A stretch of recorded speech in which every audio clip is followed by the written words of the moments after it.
আসসালামু আলাইকুম রহমতুল্লাহি ওয়া বারাকাতুহু।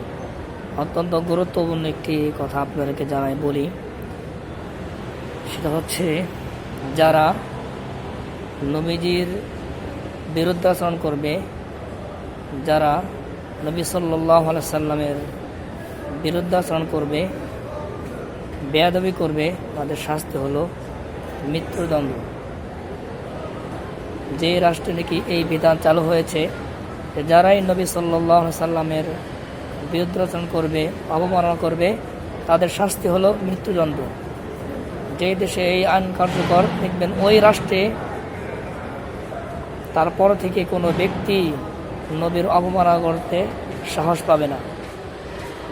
তো ঠিক ততপ্রভাবে আমাদের দেশে, বাংলাদেশে যেন এই আইনটা প্রয়োগ হয়, যারা নবীর অবমাননা করবে তাদের সর্বোচ্চ শাস্তি হচ্ছে মৃত্যুদণ্ড।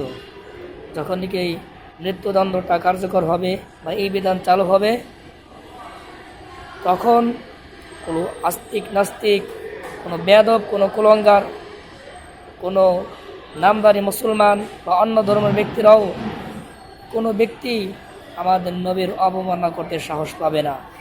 এই জন্য আমি পবিত্র মক্কা শরীফ থেকে এই আহ্বান রইল, আমি দোয়া করি সবসময় যারা নবীর অবমাননা করবে, আল্লাহ পাক যেন ওই সমস্ত কুলাঙ্গারের প্রতি হেদায়েত থেকে হেদায়েত দিয়ে দিক, আর না হলে দুনিয়া থেকে চির বিদায় করে দিক, আমিন।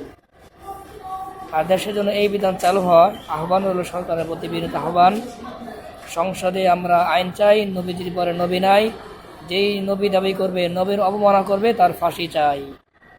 যারা একমত আছেন আমার কথার সাথে লাইক কমেন্টে জানাবেন। শুধু এইটি লেখার মাধ্যমে না, দিল থেকে বলছি, নবীর আশেক, একজন নবীর খাঁটি আশেক হিসেবে এটা আমার ইমানি দায়িত্ব, ইমানি জিম্মাদার এটা।